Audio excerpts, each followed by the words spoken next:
Isim ghairul munsharif itu jilid berapa dia Mas? Kalau isim ghairul munsharif itu insyaallah ada di jilid pertama. Ustaz, saya kurang paham. Isim ghairul munsharif isim-isim yang bisa dirubah ke isim ghairul munsharif diikutkan apa namanya sifat mutahar jumlah itu saya kurang paham.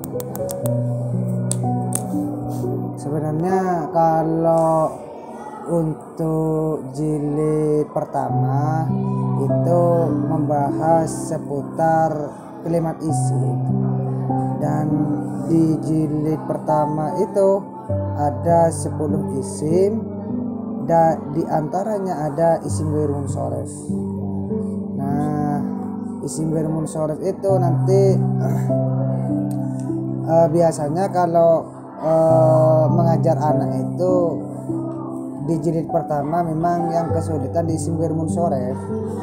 Yang memang sangat kesulitan di sana kan. Sekarang bagaimana cara untuk memahami isim ghairul munsharif kepada kepada anak-anak itu, bagaimana cara untuk menerangkan yang baik itu? Kalau saya pribadi, kalau di isim ghairul munsharif itu memang ta'rifnya kan seperti ini. Kalimat isim yang tidak beralin, tidak bertanwin, insya Allah seperti itu Bapak. Jadi cara tekannya kepada anak, cara doktrinnya kepada anak itu, kok ternyata ada kalimat isim, kok kalimat isimnya tersebut kok tidak ada alnya, kok tidak ada tanwinnya, maka langsung vonis ini adalah isim ghairul munsharif. Isim ghairul munsharif itu artinya isim yang tidak bertanwin, seperti itu. Nah, setelah itu nanti isim ghairul munsharif itu ada semacam ilat. Ada ilat 1, ada ilat 2. Di sana di ilat 1 ada istilahnya namanya isim ghairul munsharif. Di ilat 1 itu ilatnya ada siwat muntahal jumu, alif taknis maksurah, kemudian alif taknis mamdudah. Bagaimana cara anak itu cepat paham? Ya satu-satunya kuncinya yaitu anak itu harus hafal wazannya. Apa wazannya siwat muntahal jumu? Mafailu lah wazannya, ya seperti itu. Apa wazannya alif tanis maksurah? Fa'lafu la fi'la. Kalau alif tanis mamdud apa? Fa'la'u fu'ala'u, seperti itu. Ya anak itu harus memang hafal wazannya untuk cepat paham. Dan biasanya kalimat tersebut biasanya tidak ada al, tidak ada tanwinnya. Kok ternyata seperti contohnya masobihah, berarti kalau ditanya di jilid pertama mu'rab kenapa isim ghairul munsharif, ilat berapa, ilat 1 berupa apa, sigat muntahal jumu ikut wazan apa, mafailu lah wazannya, seperti itu Bapak. Mudah Ustaz, yang cara memberi paham ke anak-anak dari bentuk perubahannya itu Ustaz, dari mufradnya sehingga menjadi sigat muntahal jumu itu Ustaz, kesulitan. Apakah perlu dipaham di jilid 1 Oh, kalau di jilid 1 ya Bapak, kalau di jilid 1 itu memang yang pertama ya harus kenal kalimat isim. Kalau isim mufrad itu untuk dirubah ke siwat muntahal jumu kayaknya sulit Ustaz. Kayaknya yang bisa itu ya isim tasniyah, jamak mudzakkar salim, jamak muannas salim, seperti itu. Kalau siwat muntahal jumu kesulitan. Iya. Berarti untuk memahami itu Ustaz, setelah jilid berapa itu Ustaz baru bisa dikembangkan masalah perubahan dari mufrad ke siwat muntahal jumu? Di jilid pertama itu Bapak cukup seperti ini. Kalau di jilid pertama itu 1 anak itu doktrin isim mufrad Zaidun, Muhammadun. Itu artinya di doktrin i'rabnya saja dulu ya. iya, ini kalimat apa? Kalimat isim seperti itu. Mu'rab nih, mu'rab kenapa isim mufrad ya seperti itu. Kemudian kalau isim tasniyah, kalau isim tasniyah mu'rab nih, mu'rab kenapa isim tasniyah? Ada pertama apa? Alif dan nun seperti itu. Dan kadang seperti ini Bapak, kadang itu ada kalau anak yang masih kecil, masih pemula seperti itu kan doktrinannya di isim tasniyah itu kalau ada kalimat isim kok ternyata berakhiran alif dan nun, biasanya anak itu langsung memfonis oh ini isim tasniyah seperti itu. Nah ada di isim ghair munsharif itu kalimatnya tersebut berakhiran alif nun seperti sakrono. Sakrono. Nah itu kan isimnya isim ghair munsharif, ilat dua berupa sifat ziyadah alif nun. Nah bagaimana cara untuk membedakan antara isim tasniyah dengan isim ghair munsharif yang sama-sama berakhiran alif nun? Itu sebenarnya sangat mudah sekali Bapak. Cukup kepada anak kalau nunnya isim ghair munsharif itu tidak ada yang dibaca kasroh. Kalau nunnya isim ghair munsharif yang banyak itu isim tasniyah. Kalau isim tasniyah itu harus dibaca kasroh seperti itu. Kalau isim ghair munsharif nunnya itu ya yang banyak dibaca dhammah, yang banyak karena memang i'rabnya isim ghair munsharif itu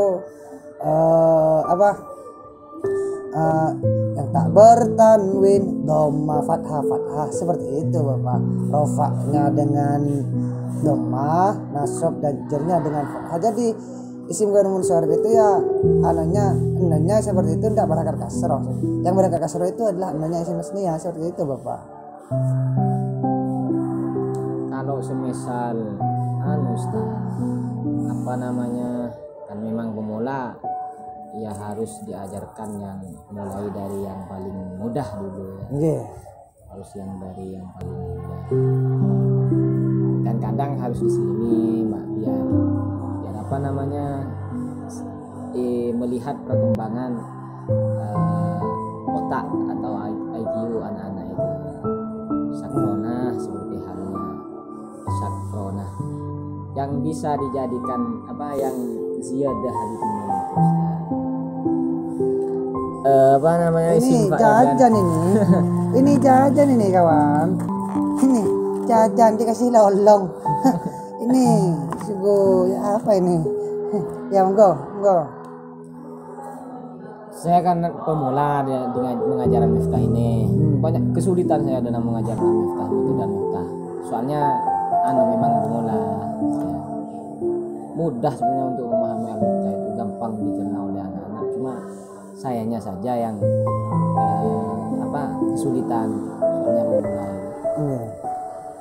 untuk membedakan bisa membedakan anak-anak isim tasniyah dengan isim ghair munsharif untuk melihat sifatnya itu yang untuk membedakan sifatnya itu. Sebenarnya untuk di isim ghair munsharif itu di ilat satu ada dua ilat, ada alamiah, ada sifat Ustaz.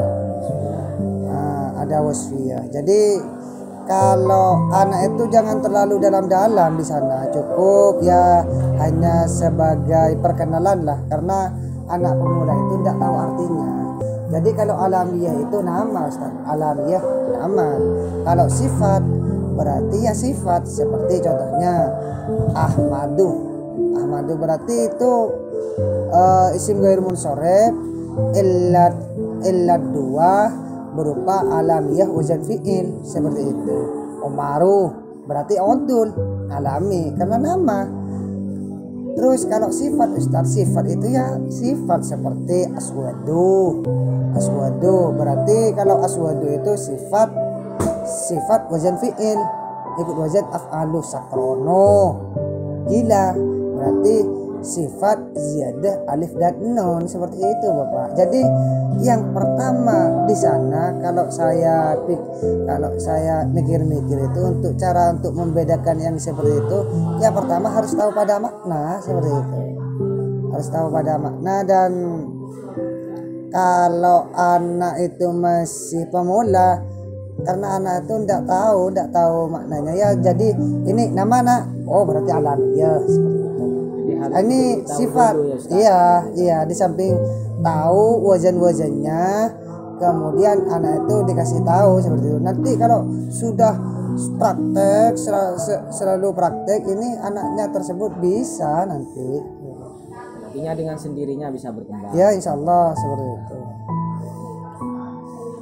Kadang anak-anak yang ini Pak Ustadz setelah belajar sekarang itu besoknya sudah lupa. Bagaimana caranya Ustaz biar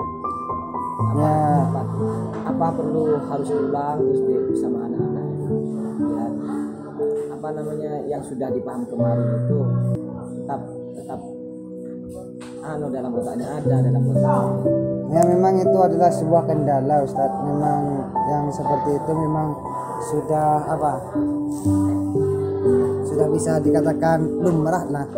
Tapi anak itu Ustadz, sebodoh apapun anak itu kalau masih ingat kepada orang, oh ini namanya Zaid, oh ini namanya Bakar. Kalau anak itu selalu praktek terus, malam praktek, siang praktek, pagi praktek, selalu always praktek Ustaz, selalu praktek, ini insya Allah anaknya tetap bisa. Tidak mungkin tidak bisa, karena pelajarannya tersebut tidak kayak belawon, tidak kayak usul seperti itu, mudah sebenarnya. Cuman biasanya ya sebagian dari pembimbing itu yang kesulitan biasanya memang kekurangan praktek seperti itu. Jadi anak untuk mau naik jilid 2 itu biasanya anak itu harus lulus di jilid pertama. Bagaimana cara lulusnya? Lulusnya anak tersebut harus menguasai 10 isim yang ada di jilid pertama. Bagaimana caranya? Harus praktek terus kan. Kalau di sini itu ada namanya tes lisan. Di tes lisan itu prakteknya ya per kalimat Zaidun mu'rab mabni, Zaidani mu'rab mabni, seperti itu. Muslimatun mu'rab mabni, kenapa jamak mana salim seperti itu.